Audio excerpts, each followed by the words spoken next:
Semuanya terasa cepat, hanya kilatan singkat, satu tarikan napas, lalu hening.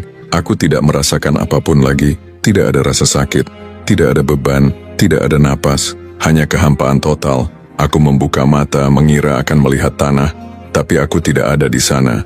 Aku melayang di udara, melihat akhir hidupku sendiri, dan kemudian aku merasakannya, tarikan yang kuat, bukan tarikan lembut, tapi keras dan memaksa. Sebuah kekuatan yang tidak memberiku pilihan. Kemana aku akan pergi? Awalnya aku mengira aku akan menuju surga, tapi tidak ada cahaya, hanya kegelapan, dan semakin aku terseret, udara semakin dingin, seolah-olah aku tenggelam dalam sesuatu yang pekat seperti lumpur hitam. Bisikan mulai terdengar di sekelilingku. Suara-suara aku tidak tahu apa yang mereka katakan, tetapi aku tahu itu bukan suara yang ramah. Ketakutan menyelimuti diriku. Aku berusaha melawan, mencoba bertahan, tapi sia-sia. Sesuatu menyeretku ke tempat yang tidak ingin kukunjungi. Suara yang mengubah takdirku. Lalu, di tengah kegelapan yang mencekam itu, aku mendengar suara tegas, kuat, penuh wibawa. Berhenti. Dalam sekejap semuanya membeku. Kekosongan itu berhenti. Bisikan-bisikan itu menghilang. Tarikan tak terlihat yang menyeretku berhenti sepenuhnya. Lalu, cahaya itu muncul. Bukan cahaya biasa. Itu hidup, kuat, menembus kegelapan, seperti api yang membakar kertas hingga hangus. Dan di tengah-tengah cahaya itu, dia berdiri di sana. Aku tahu siapa dia sebelum aku bisa melihatnya dengan jelas. Yesus. Dan dia tidak tampak senang. Saat itu, tidak ada lagi yang penting. Segala sesuatu yang kupikir aku tahu tentang hidup dan mati, semua yang kuanggap sebagai kebenaran, hancur di hadapannya. Dan di sanalah kisahku benar-benar dimulai. Tubuhku, hidupku, semua yang kutinggalkan, tidak berarti apa-apa. Aku berdiri di hadapan Yesus. Dan pada saat itu aku tahu, tanpa keraguan sedikit pun, dia benar-benar nyata. Kehadirannya bukan hanya cahaya, itu adalah kekuatan. Kekuatan mutlak yang memenuhi segalanya, menembus hingga ke bagian terdalam jiwaku. Tidak ada tempat untuk bersembunyi. Setiap pikiran, setiap tindakan, semua yang pernah kulakukan, terbuka di hadapannya. Aku tidak bisa bergerak, aku tidak bisa berbicara. Lalu, dia menatapku, dan dalam tatapan itu, aku merasakan semuanya. Kasih, kesedihan, kekecewaan. Aku ingin berlutut, memohon ampun, meminta belas kasihan. Tapi aku tidak bisa mengendalikan tubuhku. Aku hanya berdiri di sana, tanpa daya di hadapannya. Penghakiman. Kemudian dia berbicara. "Tahukah kamu mengapa kamu ada di sini?" Aku mencoba menjawab, tapi tidak ada suara yang keluar. Dia tidak menunggu jawaban. Dia mengangkat tangannya, dan tiba-tiba, seluruh hidupku melintas di depan mataku. Setiap pilihan, setiap kesalahan, setiap tindakan yang egois, itu bukan hanya seperti menonton film. Aku merasakannya. Rasa sakit yang pernah kuberikan pada orang lain. Saat-saat di mana aku mengabaikan orang yang membutuhkan pertolongan. Kebohongan, kesombongan, sikap acuh tak acuhku. Yesus tidak menghukumku. Dia menunjukkan kebenaran padaku. Lalu, penglihatannya berubah. Aku melihat dunia terbakar. Orang-orang menjerit. Kegelapan merayap seperti bayangan besar yang menutupi segalanya. Yang paling mengerikan, orang-orang berjalan menuju kegelapan itu atas kehendak mereka sendiri. Aku ingin berpaling, tapi aku tidak bisa. Kemudian, Yesus mengucapkan kata-kata yang tidak akan pernah kulupakan.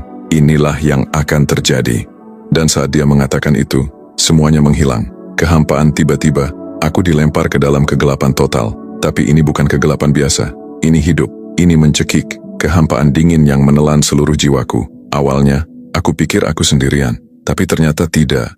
Aku bisa merasakan sesuatu di sekelilingku, bayangan yang bergerak dalam kegelapan, bisikan samar terdengar di udara, kata-kata yang tak ku mengerti, tapi aku tahu satu hal, itu tidak baik.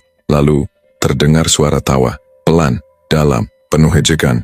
Kemudian sebuah suara berbisik, dalam kasar terdistorsi, "Waktumu belum tiba." Aku berbalik, mencoba mencari asal suara itu, tapi di sini, tidak ada arah, tidak ada atas, tidak ada bawah, hanya kehampaan yang tak berujung. Dan kemudian, aku jatuh. Mimpi buruk kejatuhan itu menelanku sepenuhnya. Semakin dalam aku tenggelam, semakin buruk semuanya menjadi. Bisikan-bisikan berubah menjadi jeritan, teriakan kesakitan, teriakan putus asa, bayangan-bayangan mulai mengambil bentuk. Makhluk-makhluk bengkok, mengulurkan tangan mencoba meraihku, menyeretku semakin dalam. Bau itu tak tertahankan. Asap, pembusukan, sesuatu terbakar, sesuatu membusuk. Aku mencoba berteriak tapi tidak bisa. Dan saat itu juga, aku menyadari di mana aku berada. Aku telah mendengar tentang tempat ini sepanjang hidupku, tapi aku tidak pernah percaya bahwa itu nyata. Sekarang aku tahu kebenarannya. Tidak ada cara untuk menyangkalnya lagi. Tempat ini nyata. Teriakan tidak pernah berhenti. Mereka bergema dari segala arah, tumpang tindih satu sama lain tanpa henti. Di antara api, wajah-wajah muncul. Beberapa terdistorsi oleh kemarahan, yang lain terselimuti keputusasaan. Dan kemudian, aku melihat sesuatu yang membuat napasku terhenti. Orang-orang yang ku kenal, teman sekolah, orang-orang yang pernah kulihat sekilas dalam hidupku. Mata mereka bertemu dengan mataku, penuh dengan permohonan bisu meminta pertolongan. Tapi aku tidak bisa berbuat apa-apa. Lalu aku mendengar suara yang ku kenal. Tolong aku, jantungku berdegup kencang. Aku mengenali suara itu. Itu adalah temanku. Seseorang yang dulu sering tertawa bersamaku, bermain denganku, berbicara selama berjam-jam. Seseorang yang, seperti aku, tidak pernah menganggap iman sebagai sesuatu yang penting. Dan sekarang, dia ada di sini. Di matanya, aku melihat sesuatu yang tidak akan pernah kulupakan. Penyesalan, penderitaan yang begitu dalam, hingga menghapus semua emosi lainnya. Tanpa berpikir aku mencoba meraih tangannya. Tapi sebelum aku bisa melakukan apapun, sebuah tangan menggenggam pergelangan tanganku. Kamu tidak bisa menolong mereka sekarang. Aku menoleh, itu Yesus. Tiba-tiba, aku tidak lagi berada dalam kegelapan. Cahaya kembali menyelimutiku, tapi aku tidak merasa lega. Tubuhku gemetar, dan nafasku tersengal. Kenapa? Aku berhasil bertanya. Suaraku hampir hilang. Mata Yesus dipenuhi kesedihan saat dia menjawab, karena itulah yang mereka pilih. Pikiranku ingin menolak. Tidak mungkin ada yang memilih penderitaan itu. Tapi jauh di dalam hatiku aku mengerti maksudnya. Manusia menolak kebenaran. Mereka hidup seolah-olah semuanya tidak penting.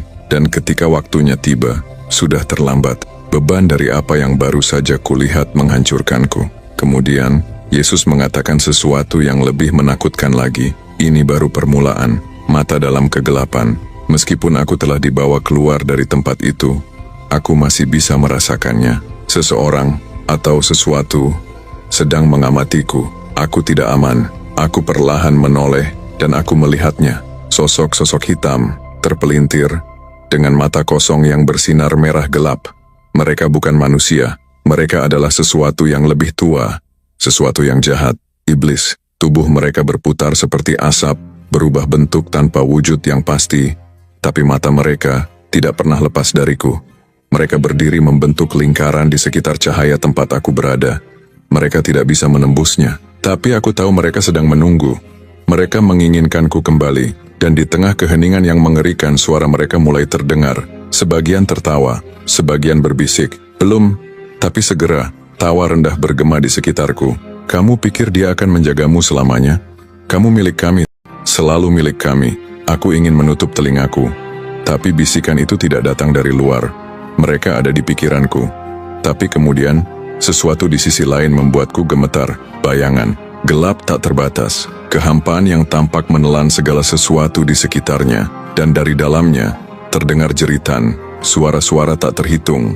Ratapan putus asa. Perbedaannya tidak tertahankan. Di satu sisi, ada cahaya dan kedamaian. Di sisi lain hanya ada dingin dan penderitaan. Aku menoleh ke Yesus, tapi dia sudah berjalan. Aku mengikutinya, dan saat itulah aku melihat sesuatu yang menakutkan, yang terpilih dan yang ditolak. Ada orang-orang di depan gerbang. Beberapa masuk dengan damai, tapi yang lain tidak bisa. Sebuah kekuatan tak terlihat menarik mereka ke belakang. Mereka berusaha melawan, mencengkeram tanah, udara, apapun yang bisa mereka pegang. Tapi itu tidak berguna. Mereka berteriak dengan keputusasaan. Kenapa? Aku bertanya. Suaraku gemetar. Yesus menatapku. Ekspresinya dipenuhi kesedihan, karena mereka tidak pernah benar-benar mengenalku. Aku hampir tidak bisa mempercayai apa yang kulihat, tapi mereka menyebut namamu. Mereka berdoa, Yesus mengangguk. Banyak yang menyebut namaku, tapi hanya sedikit yang benar-benar mengikutiku. Hati mereka jauh dariku. Gerbang tetap tertutup. Mereka yang adalah miliknya melewati tanpa rasa takut, tapi mereka yang bukan dibawa pergi, dan aku hanya bisa menyaksikan. Saat itulah aku menyadari sesuatu. Aku selalu tahu tentang Yesus, tapi aku tidak pernah benar-benar mengenalnya. Dan sekarang dia ada di sini, di hadapanku, lebih nyata dari apapun yang pernah kulihat. Matanya, aku tidak akan pernah melupakannya. Dia tidak hanya melihatku, dia melihat menembus diriku. Dan untuk pertama kalinya, aku mengerti apa artinya benar-benar dikenal. Kamu tidak pernah dipanggil untuk menjadi sempurna. Kamu dipanggil untuk mengikut aku. Dan saat itu juga, aku mengerti. Ini bukan tentang pantas atau tidak. Ini tentang pilihan. Apa yang akan terjadi? Yesus melangkah mundur satu langkah. Lalu tiba-tiba, semuanya berubah. Tanah di bawah kakiku bergetar. Langit menjadi gelap. Udara terasa berat, seolah badai besar akan datang. Dan saat itu, aku melihatnya. Masa depan, bumi terbelah.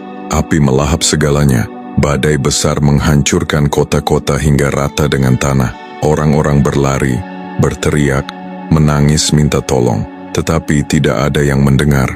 Tidak ada yang datang menyelamatkan. Kekacauan menyebar seperti gelombang besar.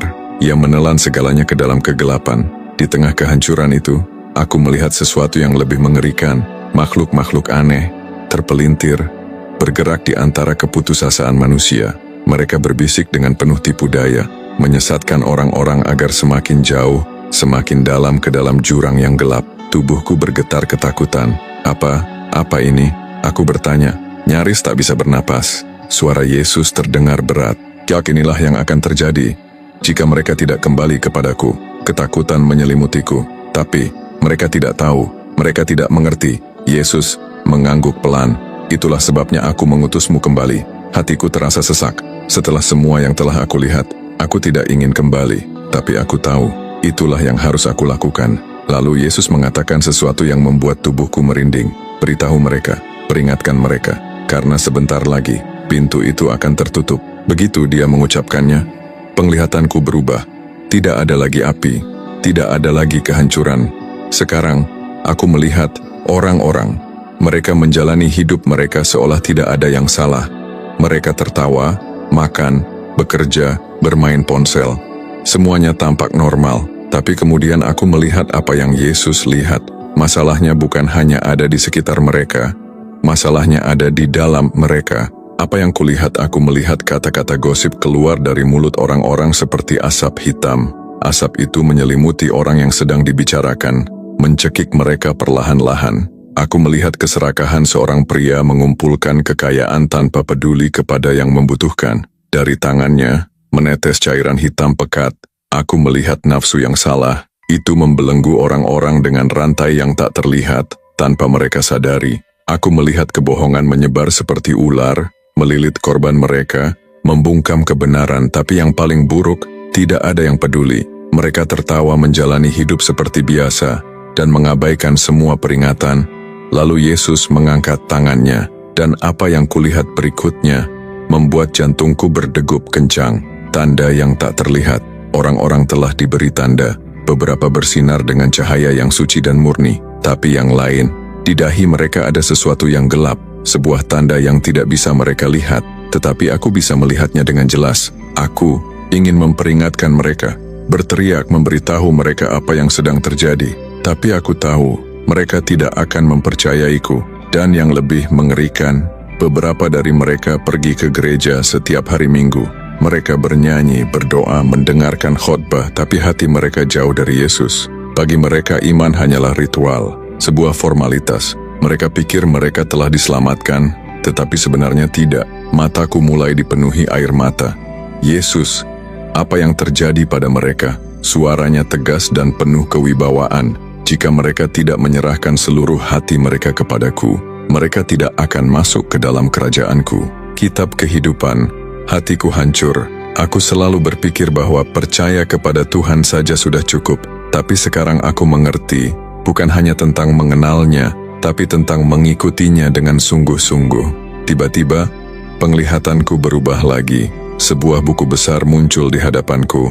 bersinar dengan cahaya yang luar biasa terang. Bahkan sebelum Yesus berbicara, aku sudah tahu apa itu kitab kehidupan, buku yang berisi nama-nama mereka yang menjadi milik Tuhan, mereka yang telah diselamatkan. Kitab kehidupan aku menahan napas saat Yesus membukanya. Halaman demi halaman berputar, dipenuhi nama-nama yang bersinar seperti api dari surga. Beberapa nama, aku mengenalinya, keluarga, orang-orang dari gerejaku. Tapi kemudian, aku melihat sesuatu yang membuat tubuhku gemetar. Ada ruang kosong, nama-nama yang seharusnya ada di sana, tetapi tidak ada. Orang-orang yang berpikir bahwa mereka aman, orang-orang baik yang pergi ke gereja yang berkata bahwa mereka percaya, tetapi mereka tidak pernah benar-benar menyerahkan hati mereka kepada Tuhan. Tanganku mulai bergetar. Yesus, kenapa? Dia menatapku. Suaranya berat dan tegas, karena mereka tidak pernah memberikan hati mereka kepadaku.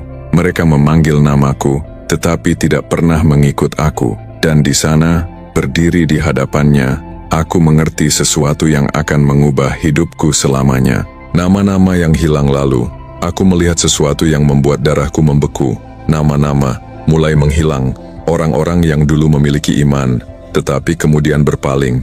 Orang-orang yang tahu kebenaran, tetapi memilih untuk mengabaikannya. Nama-nama mereka perlahan memudar, hingga akhirnya benar-benar hilang. Hatiku terasa sesak. Apakah mereka masih bisa diselamatkan? Aku bertanya dengan penuh harapan. Yesus menatapku dengan kesedihan di matanya. Selama mereka masih bernafas, masih ada harapan, tetapi waktu semakin habis. Aku merasakan benjolan di tenggorokanku. Berapa banyak yang berpikir bahwa mereka selamat, tetapi sebenarnya tidak. Berapa banyak yang bahkan tidak menyadari bahwa mereka berada di ambang kehilangan sesuatu yang kekal. Malaikat tiba-tiba semuanya berubah. Kami tidak lagi sendirian. Di depan kami, muncul sosok bersinar yang cahayanya lebih terang dari matahari. Keberadaannya memancarkan otoritas yang luar biasa. Seorang malaikat, suaranya menggema di seluruh tempat itu membuat tanah bergetar. Waktunya sudah dekat, penghakiman akan datang. Banyak yang akan tersesat. Jantungku berdegup kencang. Aku ingin memohon, meminta lebih banyak waktu bagi manusia. Tapi malaikat itu melanjutkan. Mereka mengejek peringatan. Mereka menertawakan kebenaran. Mereka memilih kegelapan daripada terang. Tetapi ketika pintu itu tertutup, mereka akan menangis meminta belas kasihan. Dia berhenti sejenak. Namun saat itu, semuanya sudah terlambat. Misi lututku melemas dan aku jatuh berlutut. Tidak ada yang bisa kita lakukan, bisikku. Malaikat itu menatap Yesus. Yesus mengangguk. Peringatkan mereka, kata malaikat itu. Katakan kepada mereka untuk kembali selagi masih ada waktu. Beban berat menekan dadaku. Aku sudah tahu, mereka tidak akan mendengar. Mereka akan menertawakan. Mereka akan berkata, kita masih punya waktu. Mereka akan berkata, Tuhan itu kasih. Dia tidak akan melakukan itu. Mereka akan terus hidup seolah-olah tidak ada yang salah, sampai semuanya terlambat. Lalu Yesus berbicara lagi. Suaranya lembut, tetapi penuh dengan kuasa. Beritahu mereka, katakan apa yang telah kau lihat. Saat itu aku mengerti. Aku tahu persis mengapa aku dikirim kembali ke dunia. Sebelum aku bisa mengatakan apapun, semuanya mulai memudar. Cahaya itu mulai menghilang. Aku merasakan kekuatan menarikku ke belakang. Tunggu, aku berteriak. Aku tidak ingin kembali, tapi sudah terlambat. Aku merasakan beban tubuhku lagi. Rasa sakit, sensasi terbakar di dadaku. Aku terengah-engah, menyedot udara seperti orang yang baru saja diselamatkan dari tenggelam. Aku mendengar suara-suara di sekitarku. Suara teriakan. Dia kembali. Kita mendapatkan denyut nadinya. Aku membuka mata. Cahaya terang, peralatan medis, orang-orang mengelilingiku. Aku telah kembali. Tapi aku tidak lagi sama. Tapi kebenarannya adalah, dia tidak akan memaksamu untuk mengikutnya. Pilihan ada di tanganmu. Kebohongan terbesar yang pernah diberitahukan kepada dunia masih ada banyak waktu. Tapi itu adalah kebohongan terbesar. Karena suatu hari, kamu bisa bangun dan menyadari bahwa sudah terlambat, pintu itu akan tertutup, dan yang tersisa hanyalah penyesalan. Jadi, tolong, jangan menunggu, jangan abaikan ini, karena nanti, mungkin tidak akan pernah datang. Yesus sedang memanggilmu sekarang. Apakah kamu akan menjawabnya?